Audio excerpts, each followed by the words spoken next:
Hello, and welcome back to the Nourish with Purpose podcast. It's Bailey, and hope you're having a great Wednesday or whenever you're listening to today's episode. Just a reminder, if you would like to, you can now watch the podcast on YouTube, a new endeavor of mine, one that has actually been pretty fun, except for the fact that I have to wear these silly little headphones and I just feel really funny, but that is besides the point.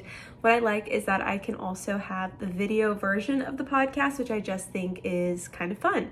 But like I said, I hope you're having a great week, a great start to your week, or a great midweek. It is really that time of the year where the weather is either really, really wonderful outside or it's really, really miserable. So if you hear anything in the background, it is probably the wind because it is frigid here. I think it said it was supposed to feel like -18 today in Nebraska, and I know some schools even canceled school because it was so cold. Not that we always have to talk about the weather, although I believe us Midwesterns really love to find ways to sneak that into every conversation. I just wanted to give that little preface, but we are really going to kind of just jump into today's episode. I feel like a lot of my catch up for today's episode has to do with the topic of today's episode, which is pregnancy support. So your lifestyle is your prenatal, what I did to personally prepare my body for pregnancy, and 3 of my most valued habits during pregnancy. I feel like I get a lot of interest and a lot of conversations that come up around pregnancy and what I did to conceive and really what I wanted to focus on health-wise when we were trying to conceive and all the things. So I'm going to hopefully answer a lot of those questions on today's episode. Again, of course, give an update about my life, personally what's happening, and kind of how my mindset is right now, especially around pregnancy, now that I'm in the later weeks, and I feel like it's truly a jump scare when I look in the mirror and see my belly, because I just really feel like I did before I got pregnant. And I know that is something it's always hard because I feel like this is something I've struggled with, is that getting pregnant is an experience that I am so thankful for, so grateful for, that I never want to come across that I'm not appreciative of that. But at the same time, I almost feel like I've been gaslighting myself into not actually sharing the negative sides because I never want to be ignorant to the struggles that can come when you're trying to conceive and it's maybe not happening. So I've almost invalidated my own feelings because I don't want to ever seem ungrateful for the experience. That being said, that doesn't mean that I have always felt super wonderful about what my body looks like or how it's changed so fast. But the one thing I am consistently thankful for is that my pregnancy has felt, for the most part, very much like my body has felt before pregnancy. Like I feel very normal, quote normal, whatever normal was for me before pregnancy.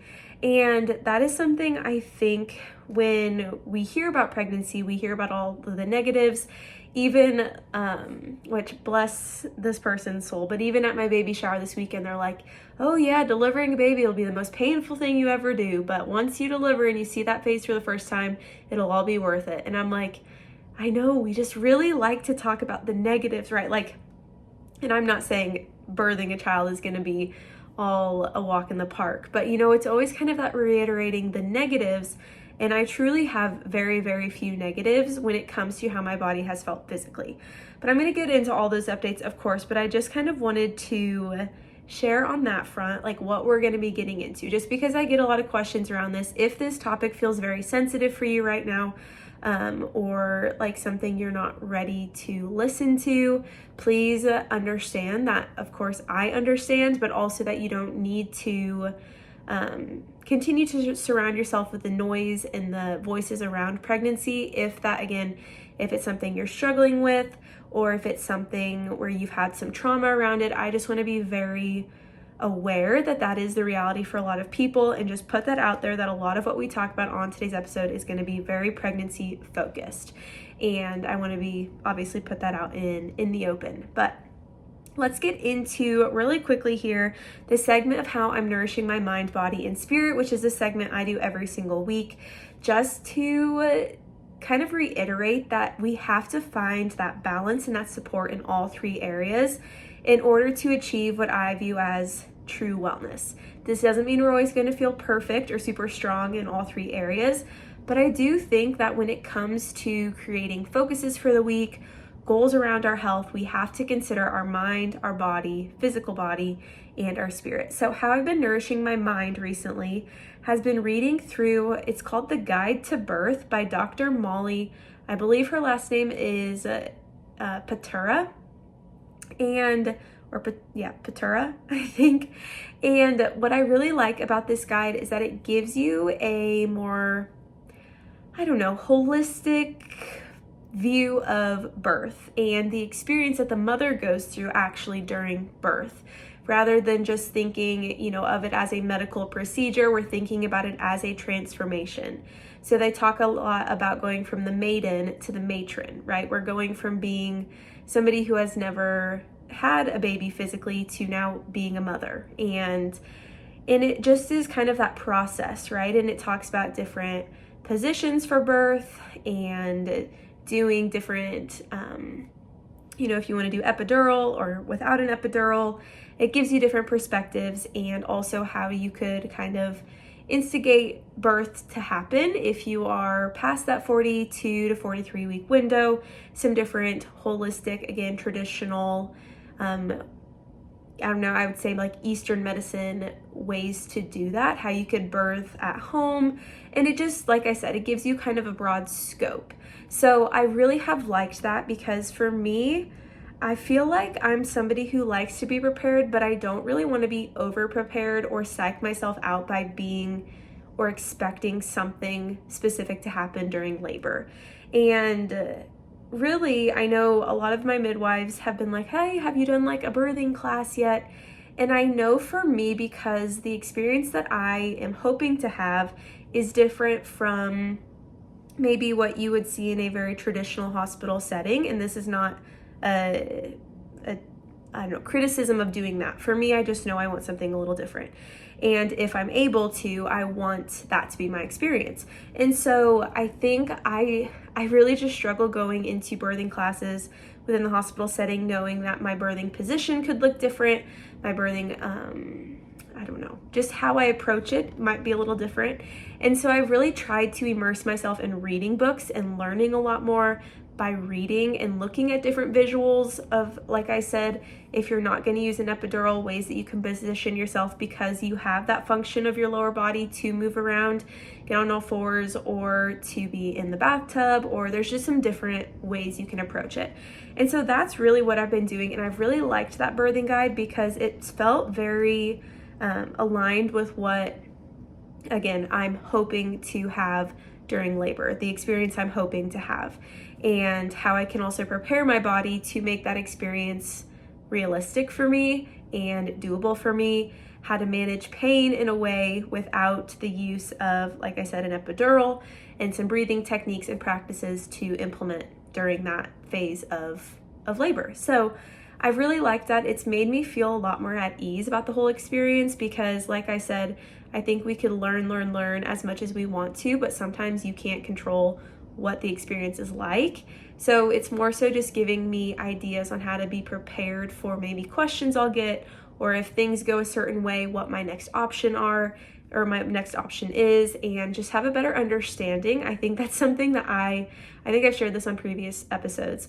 I've never actually watched somebody give birth. Like in 5th and 6th grade, we did not have sex education. We did not watch somebody deliver a baby. My husband did when he was in like junior high.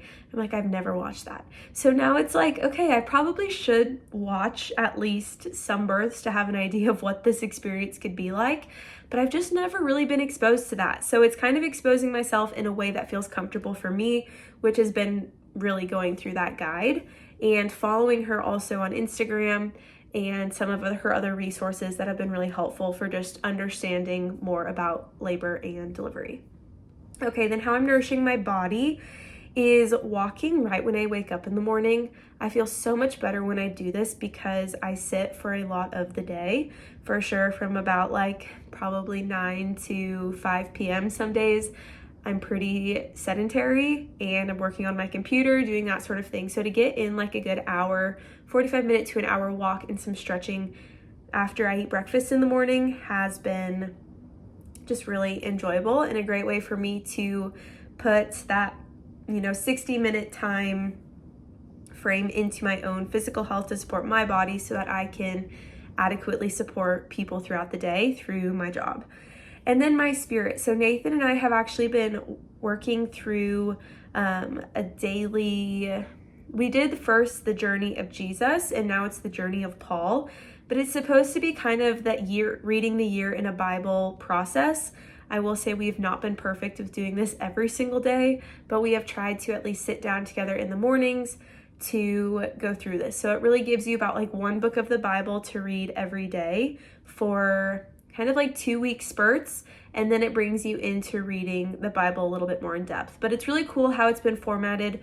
We have a study Bible, and that, I believe it's through NIV, and that has been really nice. I didn't know they had plans in there. One of my goals this year was to read the Bible in a year, and I feel like that should feel very realistic, but at the same time, I was thinking, I'm like, what's the deeper goal there? Like, what's really the purpose behind that? It's not just to say I've read the Bible in a year, but it's because I want to better understand the Bible, and I want to better understand, what certain verses are actually talking about and the whole backstory behind certain verses, like we always hear, like I can do all things through Christ who strengthens me. We hear that, right? But like, what's the full story behind that specific verse? And so it's just kind of having that knowledge. And so I've realized I don't really need to force or push myself to read the Bible in the year. Really, I just want to understand and have discussion around the Bible so that it sticks and that I can remember what I'm learning and really kind of have a timeline of like the life of Jesus, the life of Paul, and just kind of work up from there. So that has been something I've really enjoyed. All right, so getting into pregnancy, I wanted to give you some updates. I know I kind of entered into the episode with giving some updates, but I wanted to just share what we're doing, kind of a little backstory behind how we're approaching this and the people we're working with. So we've been working through a midwife clinic. At the midwife clinic, they used to be able to deliver babies there, and now they send you to a hospital. So I will be having a hospital delivery, hopefully without the use of an epidural. The only reason I say hopefully is because I do have those fractures in my L4, L5 vertebrae and a bulging disc. And so I am open to the idea if there were to be some extreme discomfort that would come from that injury that's already existent in my body. But otherwise, I'm kind of thinking about like writing out a birth plan, really thinking more specifically around what I want the environment to look like, because the hospital knows that I'm coming from a midwife clinic. They try to kind of abide by like how the midwives would have delivered in that setting and mimic something to the effect in the hospital. So we've been working with midwives. Now we're at every 2-week appointment, which kind of, honestly, I'm going to be very transparent, feels, I shouldn't say like a waste of time, but a little bit like that, because really nothing has changed since we've been going every 4 weeks, and now we're every 2 weeks, and it feels like a lot of times to go and see somebody to have kind of the same conversation. Not to say we haven't had a good experience, but I was telling Nathan, I'm like, I think next time, it's hard because the birthing options in Nebraska are a little bit tricky.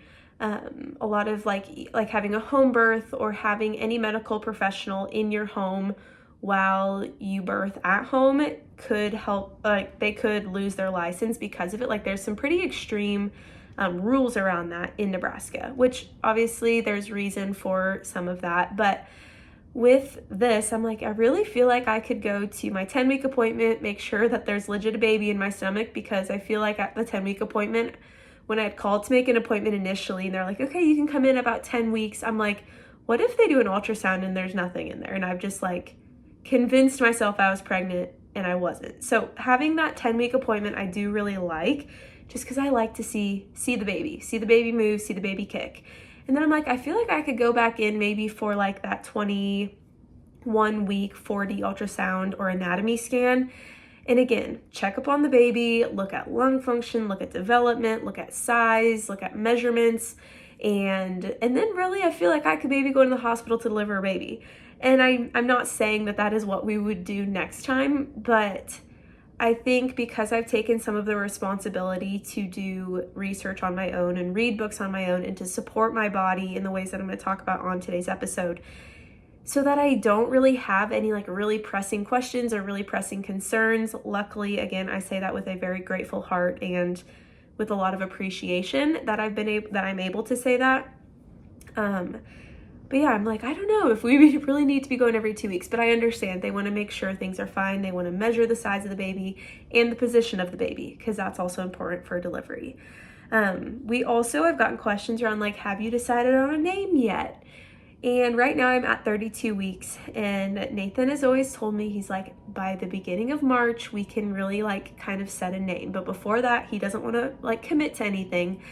But we will go through lists on Instagram. There's always like those lists that come out of like, I don't know, trendy boy names or cool boy names or Western boy names. And I read through it and I'm like, I just feel no connection to these names. Like I feel connection to one name, one first name, middle name, and then of course our last name is Seaton.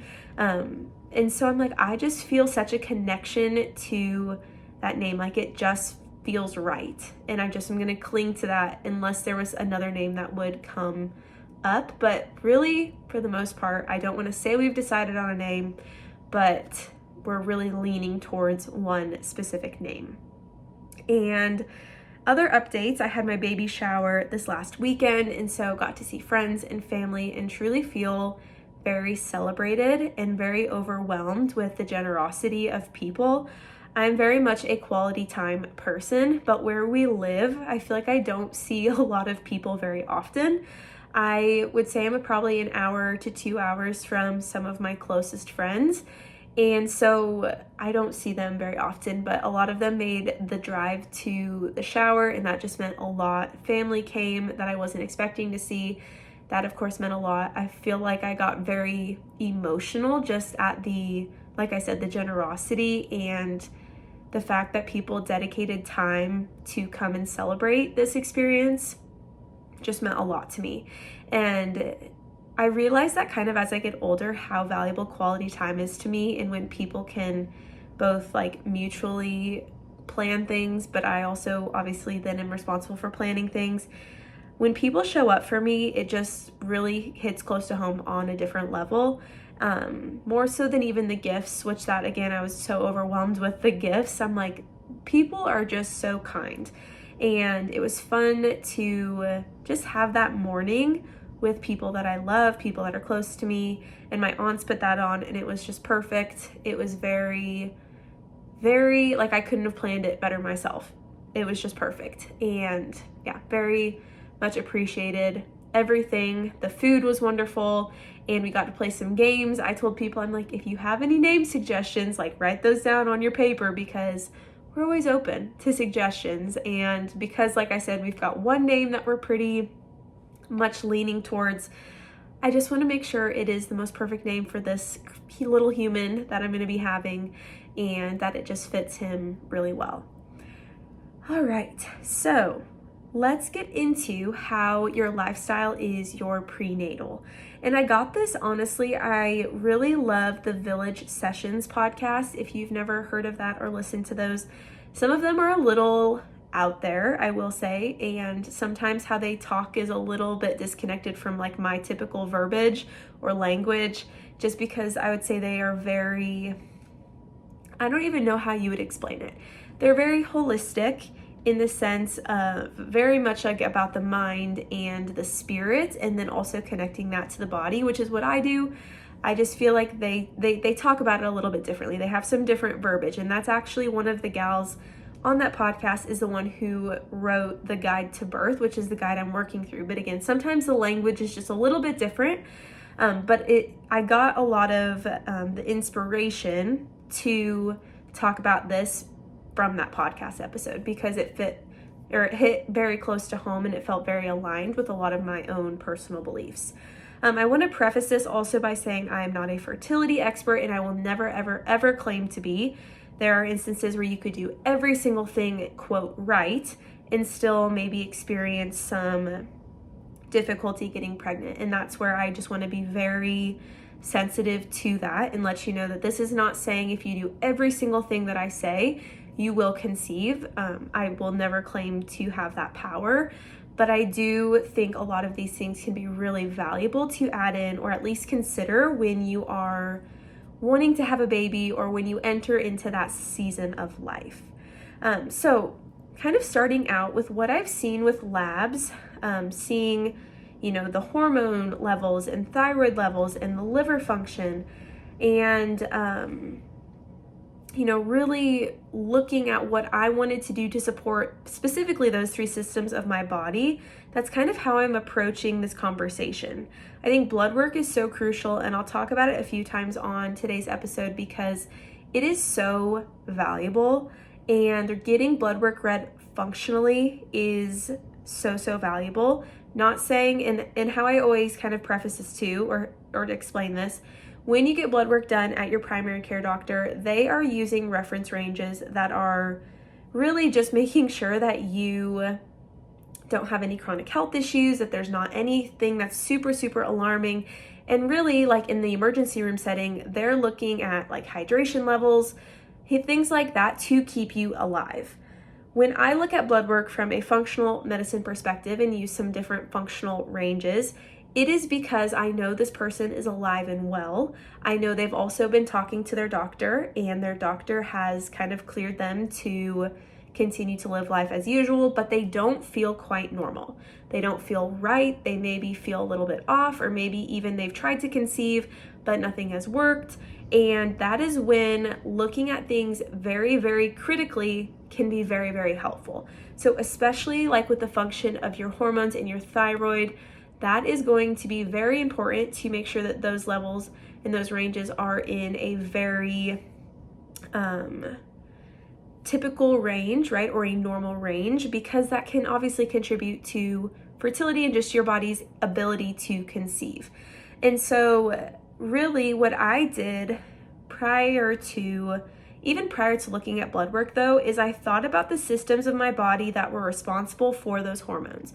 So for me, it kind of always came back to my liver. I think when I was in college, and I was just actually having this conversation with a client I was on a call with before I recorded this episode, and we were talking about how in your younger years, you might, drink alcohol in excess or eat whatever you want because your metabolism is still super efficient, and you might not notice any health concerns. Or maybe you get on birth control because you're trying not to conceive, or you're doing it for acne reasons, or there's whatever reason that you've been put on something like that, or any sort of medication. Like for me, it was pain medication. You just don't think about the impact that is maybe having on other organs in your body.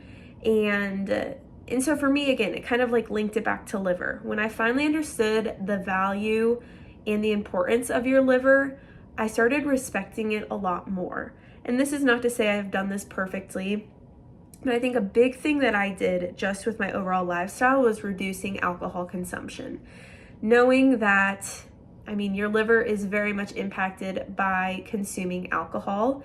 If you're then not supporting your body the day after, or the 2 days after you consume alcohol, and it's just kind of that pattern of consumption, then maybe you have a day where you don't drink, but you lay in bed all day and order takeout. I've been there. I've seen that. Obviously, like I went through college too. I went through those years of my life as well. But that pattern is really having an impact on your liver.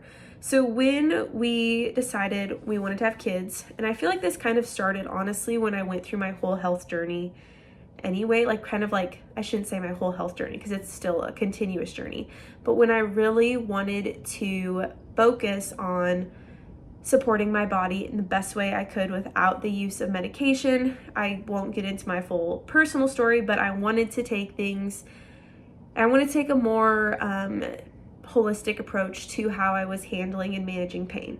And so I really then noticed the effect that alcohol had on my body, just in the sense of inflammation, like how puffy my face felt, how much my back hurt the next day, how sore my joints were. And I was like, this isn't normal. Like, feeling this way after you consume something should not be normalized. And I wholeheartedly believe that. Like, it should not be something that we just socially accept, that it's normal to overconsume alcohol. And so for sure within the first 2 years of our marriage, I really minimized any consumption of alcohol. And I would say maybe in the 6 months leading up to when we were finally like, yes, we want to try to have a baby, I maybe drank one time. Like I really don't even recall drinking at all. And again, because I wanted to support my liver, because I know how valuable that function is in my body. And I just continue to learn more about the liver that makes me put even more of an emphasis on how I can support the liver emotionally and physically. The second piece of this was consuming more calories on a day-to-day basis. I really went through that period of life where I chronically counted calories and I underate. And although maybe I really did appreciate the appearance of my physical body at that point in time, I know that my body was not getting the support it needed because I lost my period for about 6 months. And any time that you're not getting your period consistently or it's extremely irregular, that is a signal that your body is under a certain amount of stress, right? Your body needs some support. Your period is a great way to tell how safe your body feels. And at that point in time, my body did not feel safe. And I don't think if we would have tried to conceive within that window of time, it would have happened because my body felt very unsafe. And so I knew that I needed to increase calories. This also then required me to evaluate my relationship with food and no longer view food as something that was going to immediately cause weight if I ate too much or cause weight gain if I ate too much, but rather view food as something that is a tool used to heal your body and to correct imbalances in your body. And so I really increased the consumption of healthy fats. There was periods of time where I wouldn't buy peanut butter because I had no self-control around peanut butter, and I swore that that was the reason that I didn't like how I looked when I looked in the mirror because I was consuming fat. And it was that understanding that healthy fats does not equal fat stored in your body. And even if it does, like I will say I noticed changes in my hip structure when I got my period back. My hips were maybe a little bit wider, my thighs were a little bit bigger in size, right? But it's because I did the mindset work in conjunction with increasing calories that I think I was able to, have that physical change in my body without so much criticism that I probably would have had for it in the past. And so again, I think getting my period back was a huge step. And the reason or the way that I feel like I was able to do that efficiently was increasing fats, also reducing any extra strain on my body that was happening through exercise and over-exercising. So kind of coming off of that or playing off of that was really this focus on building strength within my core and my pelvic floor area. Because I have a low back injury, I knew that that was an area, right? The counteracting muscles needed to be strong. This is something I was told by doctors at the age of 18 needed to be strong in order to carry a baby with minimal pain, especially when I was working with the Nebraska Pain and Spine Center in Omaha. That was really when that conversation came up, even around surgery, right? Like, not that they've necessarily pushed surgery. My initial doctor did and was like, well, if you want to conceive or have a child in the future, right, you should really think about how we can support your back so that, that isn't a very uncomfortable period of time. And so now sitting here knowing I've never had surgery and I have honestly no low back pain, my discomfort is more so in my mid back, but my low back is totally fine. And the way that I think I was able to do that is, like I've said many times, a variety of reasons.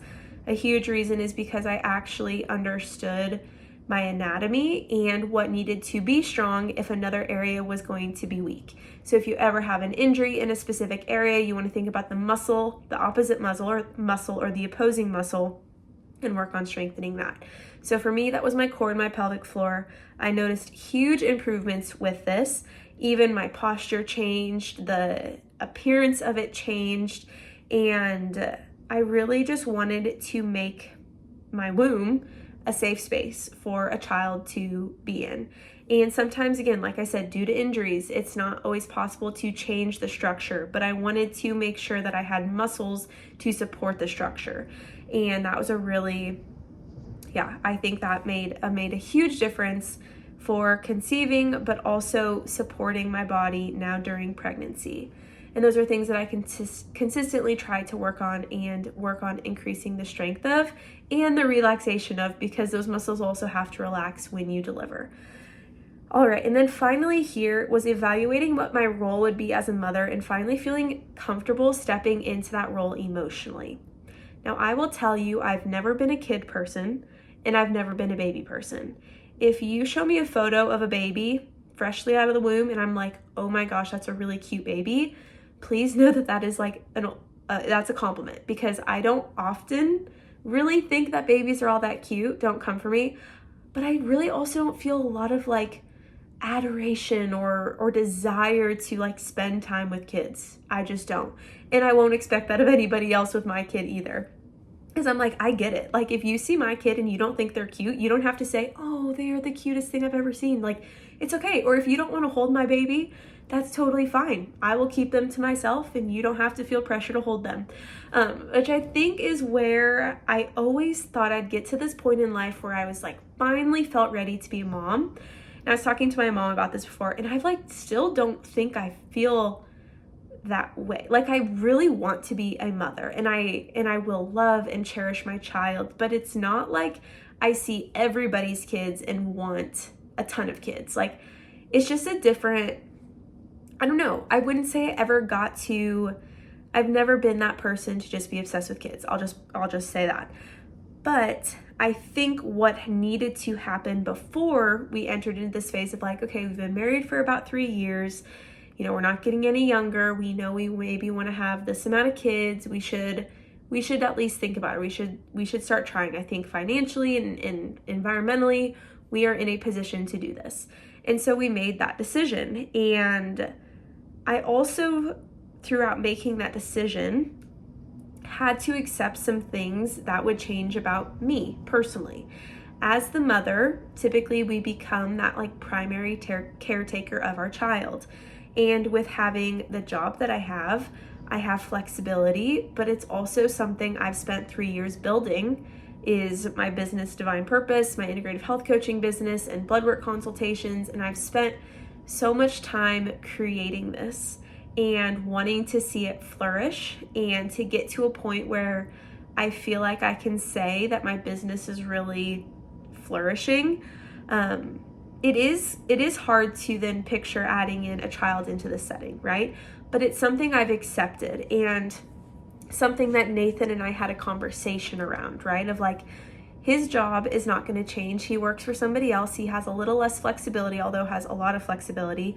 So a lot of that falls on me. And so that's kind of why we waited until, of course, we both felt ready, but I think also I felt ready to sacrifice that piece of me. Not saying I will never work again or not work on my business, but my business will just look different after I have a child. And I've accepted that and I'm really okay with that. And it's a sacrifice that I want to make for my child, because I do want to be able to take care of them most of the time. And not have to send them to daycare, although there's nothing wrong with that. Like, I'm grateful that I will get the opportunity to raise my child within my home and for the most part be the one who's with them most of the time. But it took some acceptance, and I think when we emotionally, even if it's subconsciously, aren't prepared or aren't fully believing that we are ready for that, our body might, I don't want to say might not allow pregnancy to happen, because I don't fully believe that. But I think if there's hesitation, right, it's almost like, well, is this really what I want? And sometimes people have babies without even planning, without a single plan in the world, without trying. And there's always going to be those fluke instances. I'm very much a planner. So like, I knew for me and for my body to, especially my mind, to be willing to go through the changes that I knew it would see physically, I needed to have a plan in place. I needed to, for the most part, as much as I could, control both how I was treating my body to set it up for success when we did start trying to conceive, but also at the same time be ready when that test became positive to accept that my role now is to be a mom. Like, I really wanted to be in that stage and in that mindset to accept that. And I feel like I did get there. And I feel like something that has really happened for the first time, I mean, not the first time now, within the last couple of years, is I also finally felt very safe in my environment since being in high school. Growing up, of course, I felt very safe in my environment. My parents did a really good job of that. But then you go through those seasons where you live in multiple different places every single year. I know the summer before we got married, my stuff was in like 5 different locations. I had very little stability. I didn't have a job until October of the year we got married. I was living in a new city. I was going through some struggles with my own mental health, and I just never truly felt safe in both my physical environment, but also my internal environment. And so moving to where we live now, I think was really big for me to feel like I actually align with the person that I am and the person that I portray to others. I don't feel like the same person I was in college in any sense of the word, or even in high school. My husband has done, not that he's actively tried to make me a calmer person, but like his presence is just calming. And now that we live pretty secluded from people and live on a farm and we have chickens and we can be outside, I really feel like my whole temperament has just come down a few notches, and that I really just am very secure in myself and secure in my body and secure in my environment. And the last piece that I wanted to talk about here emotionally, and how your emotional health can play into a way to support your body as you try to conceive, is recognizing the patterns of, previous stressors, or recognizing the patterns that previous stressors have had on your body, again, both emotionally and physically. So like for me, with struggling with body dysmorphia, I would say probably since like 4th grade. I mean, if I think back to it, I can remember moments in 1st grade when I would look at my friends' legs when we were sitting on the floor and be like, why are my legs so much bigger than my friends' legs? And I was in 1st grade. And not that I necessarily maybe saw my body as bigger than it was at that point, but I think that definitely progressed like about as early as 4th grade. And so it's something that I know I have struggled with for a majority of my life. And the thing about pregnancy is that your body changes so rapidly. I mean, within 40 weeks, you go from looking like you did before you got pregnant to looking, I mean, how do you even explain it, right? Like your belly sticks out, none of your clothes fit you. I mean, it's hard. And I went through a period of weight gain in college, and that was really, really hard on me. And I felt very, very uncomfortable in my skin and my body, and very embarrassed about the weight gain. And then when I actively worked to, lose weight, now to be back in a season where you are pretty consistently gaining weight because you're growing a child, like that just takes a lot of preparation. And I think, again, I've almost disregarded my own emotions around my body during pregnancy because I've always wanted to appear very grateful and thankful for the opportunity to carry a child, that I've ignored maybe some of the more negative pieces or the negative thoughts that I've had during pregnancy around my body. And I'd say for the most part, especially when we made the decision to start trying, I was very much like, I am totally fine. I feel very secure in my body. I feel very secure in my eating habits and my exercise habits. And I am ready for whatever changes my body is about to make. And I would say that was true until I hit about the 3rd trimester. And I was like, it is a jump scare to see myself in photos. Like you look in the mirror and you see one thing, or there was one day I was making the bed and my belly was like covered because I had a blanket over it and I was just putting things, and then I looked in the mirror and I turned to the side and my stomach was just out, and I'm like, oh my gosh, like from the chest up I look like the exact same person, and then from the chest down it's not me. Like there's almost like that disconnection of like, this is my body but it doesn't feel like my body, especially when like symptom wise I don't feel any different than I did before I got pregnant. I'm like, what the heck, like how is this body changed like this and I feel the same? Like it's just it's a trip. It is a trip. And I'm very grateful to have people around me that are very complimentary and are like, oh, you look so good during pregnancy and you're still glowing. And I'm like, okay, well, thank you for the compliments. I hope you mean them. But there's also those moments where like you see someone and they're like, oh, you're really growing. And I'm like, oh, so like, what do I look like? You know, if you have ever struggled with body dysmorphia, or even just, I think women in general, sometimes we have a hard time understanding what our bodies even look like, and men included. I don't want to uninclude them because I know that they struggle with similar things too. But if you always have kind of like questioned what your body looks like anyway, to have your body look so extremely different than it did let's say 32 weeks ago, it is really difficult to actually know what your body looks like. Like I truthfully don't know what my body looks like. I see one photo and I'm like, okay, that's what I look like. And then I look at another photo, I'm like, oh, that looks way different than what I thought that I looked like. Then you look in the mirror and you look way different than what you think you look like. And it's a part of pregnancy because your body is changing so rapidly. But I've also always just struggled understanding the appearance of my body. But I think for me, I gotta get readjusted here. I think for me, again, having the growth that I did around comfortability in my body, and like I will say, comfortability around my environment, really made a big difference to prepare me to enter now into pregnancy and not feel super self-conscious around my appearance or very embarrassed around my appearance, and understand that this is a short-term that this is a short-term phase of my life, but it's a very incredible phase, and that it's something that, you know, I will look back on and be so grateful for. So I will say I've not always felt the most mentally stable maybe in my appearance, or even felt very good about myself and my appearance, but I also am entering and did enter into pregnancy in a much better headspace than I could say I had about 2 to 4 years ago. And a lot of that came with just understanding that this body is a vessel, and it's something that God gave us to take care of. And when I started actually taking care of my body, not just doing the things that I thought were trendy and would make me look a certain way, but actually physically feel a certain way and emotionally accept and understand how cool it is that we were given a body to take care of, and how that's not something I wanted to take lightly anymore, I looked at my body in a much different light and wanted to just take care of it. Like I wanted to take care of it, and I didn't want to constantly feel like I was looking in the mirror and hating what I saw. Like I was so over that, and I was so exhausted from that, and I was so drained from that.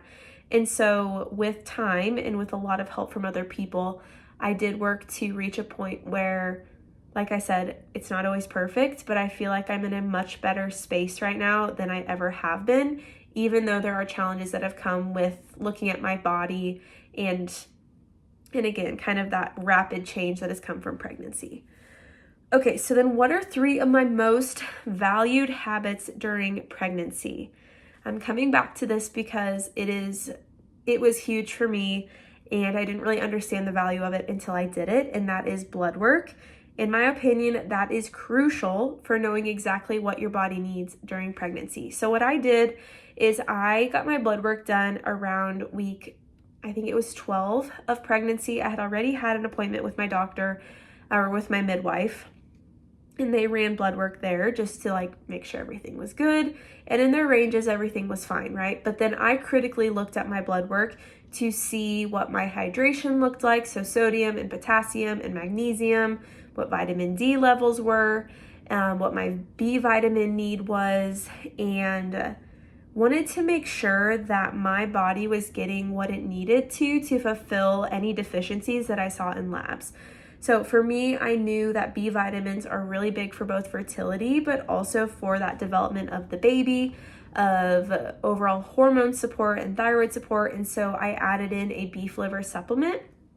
I've just never been one that wanted to take a general prenatal just to cover all my bases, because they put a lot of things in prenatals, and that's not to say maybe people's bodies or women's bodies don't need everything they put in that prenatal, but I wanted to know specifically, like, do I need what I can get, like what can I get from the beef liver supplement to fulfill certain areas of those deficiencies, or what environmental exposures was I having that was affecting my blood work.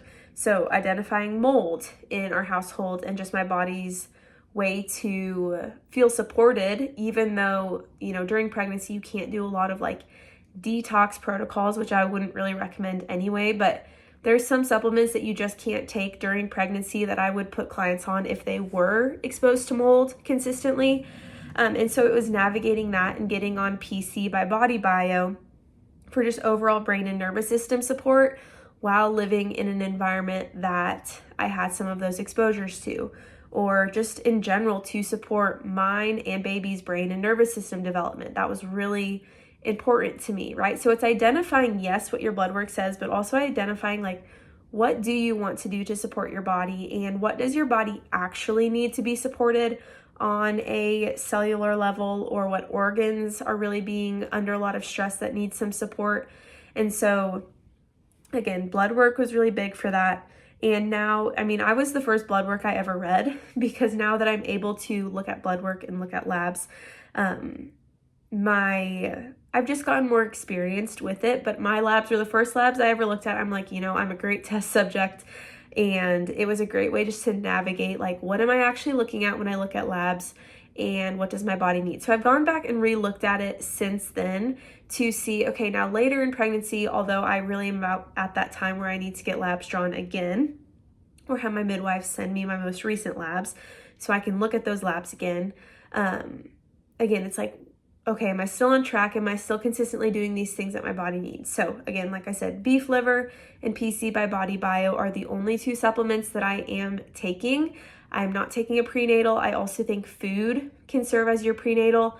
Nutrition for fertility or nutrition for pregnancy are two books I highly, highly recommend when it comes to, both areas, right? If you're trying to get pregnant, or if you are pregnant and you want to minimize any negative symptoms, or you just want to make sure your body has that general level of support, I think nutrition is something we can't under acknowledge, because there is so much that you can get just from eating adequate amounts of protein, which is why that is my second thing, is that protein should become your best friend during pregnancy. And this is something that, of course, I knew, and I'm sure you probably know, but how often do we actively track and make sure we are doing what we need to do? And so I did my protein calculation to see how much my body needed based on my weight as it's changed throughout pregnancy. I still don't have an understanding. I still don't weigh myself consistently.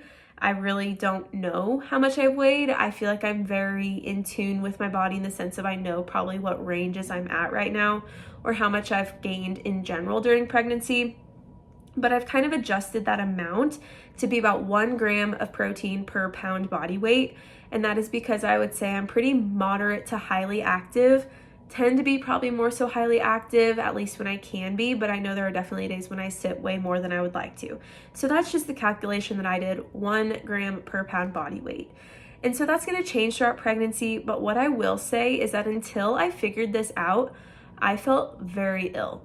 And I think nausea is one of those things that either some people really have and they really experience it, or they really maybe don't, depending on how they're supporting their body or genetics. I've heard many different reasons why this is, but I really think it comes down to deficiencies and a lack of nutrients. Oftentimes, that's what I can say for myself. Probably 7 through 9 was pretty brutal for me with nausea until I figured out week 10, Bailey, you are not eating until you feel hungry, and that's your problem. And it was my problem. I would wake up and I would be like, well, I'm not really that hungry, so I'm not going to eat. Then when I finally did eat something and that hit my system, I was sick, and it came right back up. And that really set the tone for my entire day. And so when I learned that if I eat before I'm actually hungry, so probably about the first 5 minutes that I got out of bed, I would have breakfast. And this until probably about halfway through my second trimester, I had been doing 2 breakfasts every day, because I never wanted my body to get to the point where I was overly hungry, because I knew if I waited till I was overly hungry, I would probably, I don't want to get graphic, but it would all just come back up. And so I would, within 5 minutes waking up, excuse me, like stumbling on my words, I would have a source of protein. So typically this is like a Greek yogurt bowl, or I would do overnight oats, or a smoothie, or eggs, and I would have that right away. And something super high in protein. The thing you notice during pregnancy is that you really want carbs in those first probably 25 weeks. And we have to think about what the role of carbs are, right? Carbs are energy. Starchy carbs are energy. So if your body is trying to give you energy to get through the day or to literally grow a person, you need energy. So it makes sense why you crave crackers or you crave bread. But long term, you're not going to feel very good throughout the day if that is the first thing that hits your system. I remember my first midwife appointment, the nurse, and this is not a diss on her or anything that she shared with me because she's been great. But she was like, just a reminder, like if you feel nauseous, to have some crackers by your bed. And I wanted to scream like, no, you should not have crackers by your bed. You should have some beef sticks by your bed, or have your husband make you a protein shake, or have some chocolate milk by your bed. Like, no, like don't tell people that. Again, everybody has their own opinions on that topic, but no, protein is what your body needs right away. When I made this change, I felt like a completely different human. I'm telling you, for 3 weeks, I'm like, Mom, I don't know why people do this more than once, because it's absolutely miserable. Like, people willingly want to have more kids after they experience this level of nausea. Like, I can't fathom. And then you start implementing the foundations, which one of the foundations is adequate amounts of protein, and I was a new person. I had energy. I didn't want to sleep all day. I didn't feel horrible the rest of the day. My complexion improved. My overall, I feel like, glow of my skin improved. I was just very depleted for a period of time because I didn't understand the value of protein. And I think it's easy, or it's hard to not be judgmental now looking back, because I'm like, duh, Bailey. Like, why didn't you do that? Why didn't you actively practice that? Why didn't you get through the mindset block that you had of that you shouldn't eat more than one breakfast and just eat 2 breakfasts because your body needed it? I mean, I would say I probably had 1,000 calories until like before that, I don't know, 1 p.m. mark. Like, I really, really loaded up on the food in the morning, and then the rest of my day kind of balanced out to be, I mean, eating more food than usual, but definitely not eating for 2, because that's a myth. You really just need about 200 to 400 more calories. I think maybe that's more of that emotional, like you're finally giving your body the freedom to eat what you want, which is a whole other conversation and a very valid conversation feeling to have. But at the same time, from a structural level, you really just need about that 200 to 400 more calories. And so I wasn't necessarily overdoing it, but I knew in the morning I was going to overdo it because I didn't want to feel sick in the morning, because that would throw off my entire day, and it really did. So protein, again, like I said, is your BFF. Figure out how much your body needs based off of your activity level and go from there, because that can be a really great place to start. And then the third thing, and I hate this phrase, but when I was typing it up in my notes, I'm like, yeah, we're just going to say it.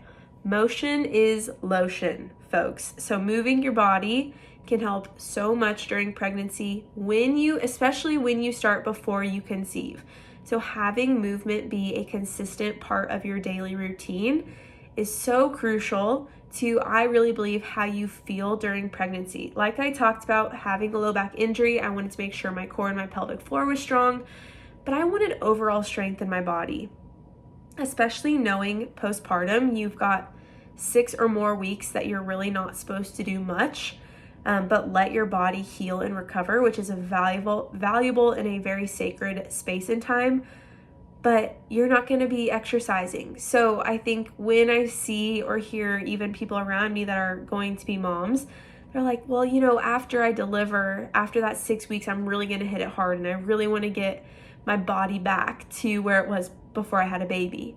And for me, I've taken kind of that reverse approach of, I want my body to feel strong and supported during pregnancy, before pregnancy, during pregnancy, and then into labor, knowing that if those muscles are strong, I'm going to hopefully have an easier time, or even just be able to handle the pain, because it's not like I hadn't experienced physical pain through exercise.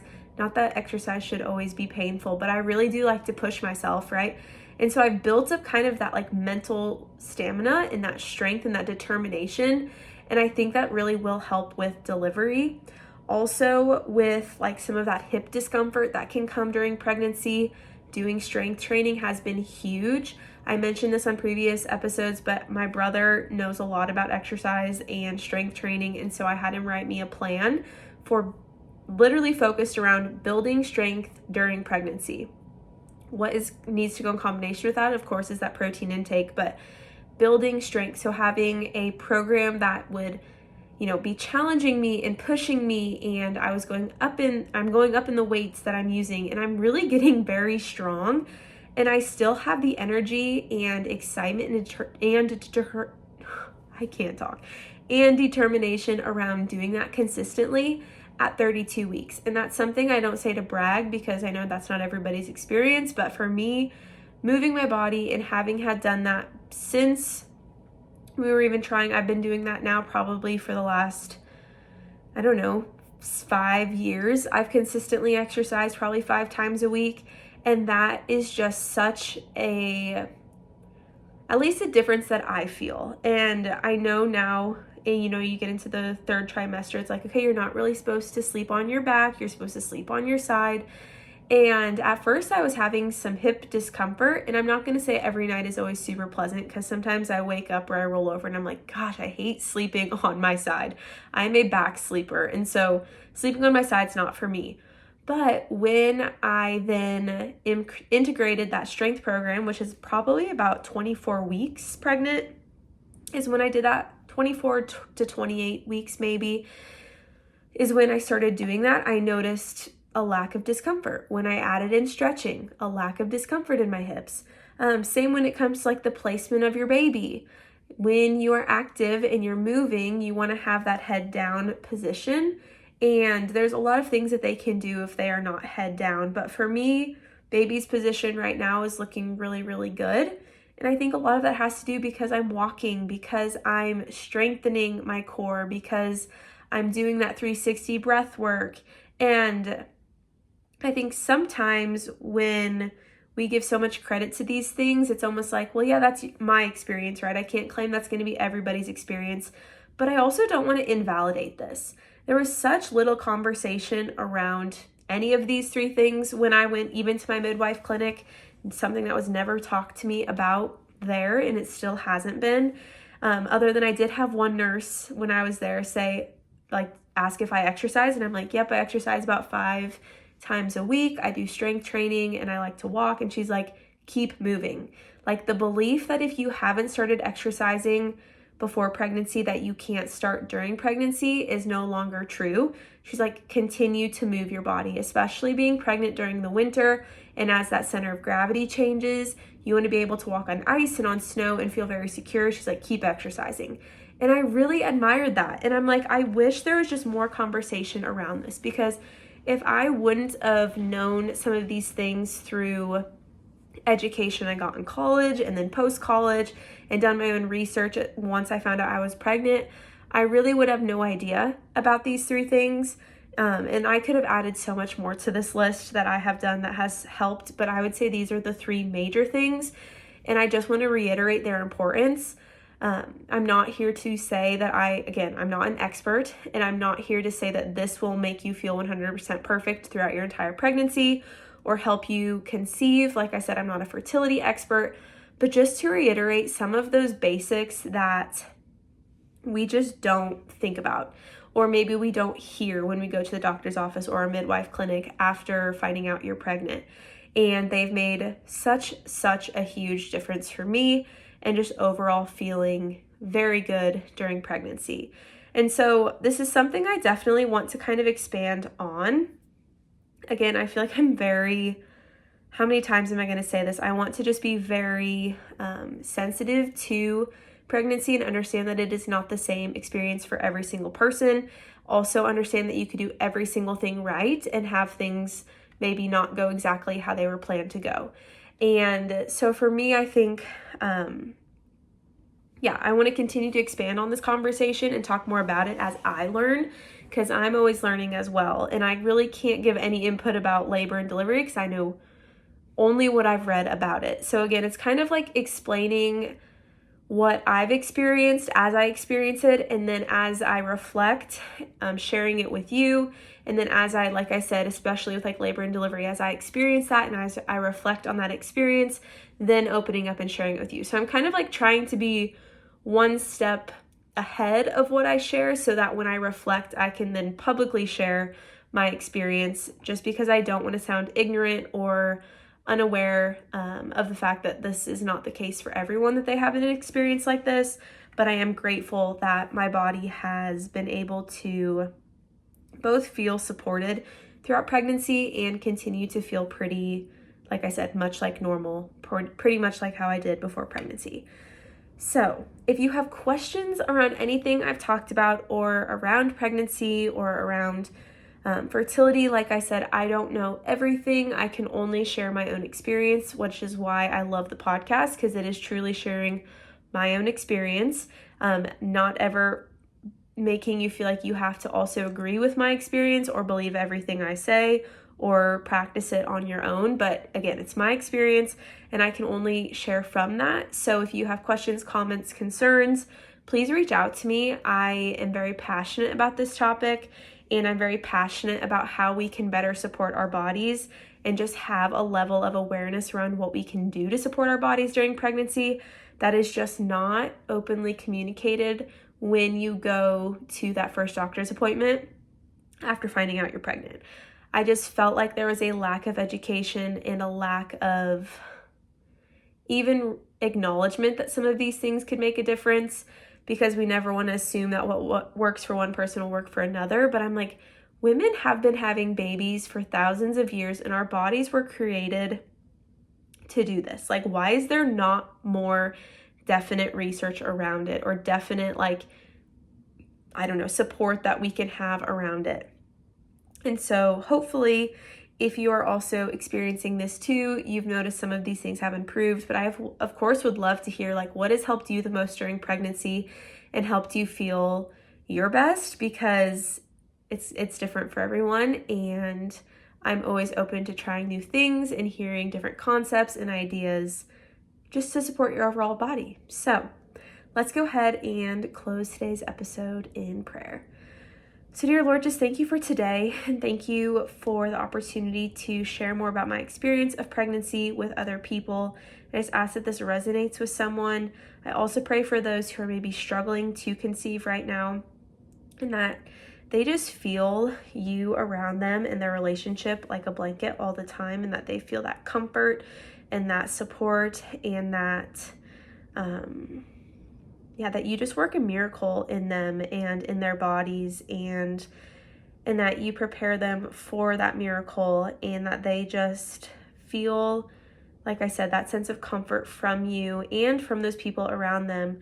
I know that can be such a sensitive topic and a sensitive thing to experience, and I just pray that they feel supported from the people that they trust around them to share what's going on. And Lord, I also pray for the safety of everyone listening, and that they just are able to really both feel safe in their body, but also feel safe in their environment. And if that's not the case, that you kind of direct them in the way that will lead them to that security and that safety, or give them an opportunity to feel safe that maybe is something they never expected to happen for them. Finally, I just want to thank you for this platform and the ability to connect with so many incredible women on different topics around how we support our health, and that I just continue to keep that on the forefront of my mind and utilize this podcast for good and for supporting the greater health of whoever is listening. In Jesus' name we pray, amen. All right, so if you're interested in following along with my life outside of the podcast, you can find me at Nourish with Bailey on Instagram. Otherwise, all of my information is in the description of today's episode. Never hesitate to reach out to me, get connected with me. If you're interested in the blood work piece of supporting your health or taking more of a functional medicine approach, again, all the details of that will be down below. This is the last January through February of the last couple months, I'm taking on blood work clients, and I share that because I've been doing a lot of that recently, and having women kind of reach that like aha moment absolutely lights me up and fills me with so much joy that I can provide an answer for someone. Not saying I always have all the answers, but can provide at least a direction for women to go in, or men, if they want to get their labs looked at. It's just been a really, really positive addition to what I do. And the more that I hear women's testimonies around other experiences that they've had and the value they've gained from it, just really, it means a lot. So that's why I share that. And with baby coming, like I've talked about, in mid-March, fingers crossed, I will be taking off 9-ish weeks. And so I just wanted to put that out there. If that's something you're considering, again, it was so valuable for me to do, kind of to identify what I needed for that prenatal care, but also to understand my body on a deeper level in the sense of hormones and your thyroid function and my liver function, nutrient deficiencies. It was just pretty impactful for me. So wanted to just put that opportunity out there. Again, all the details for everything is always in the description of today's episode. And with that, I will talk to you again next Wednesday. Bye.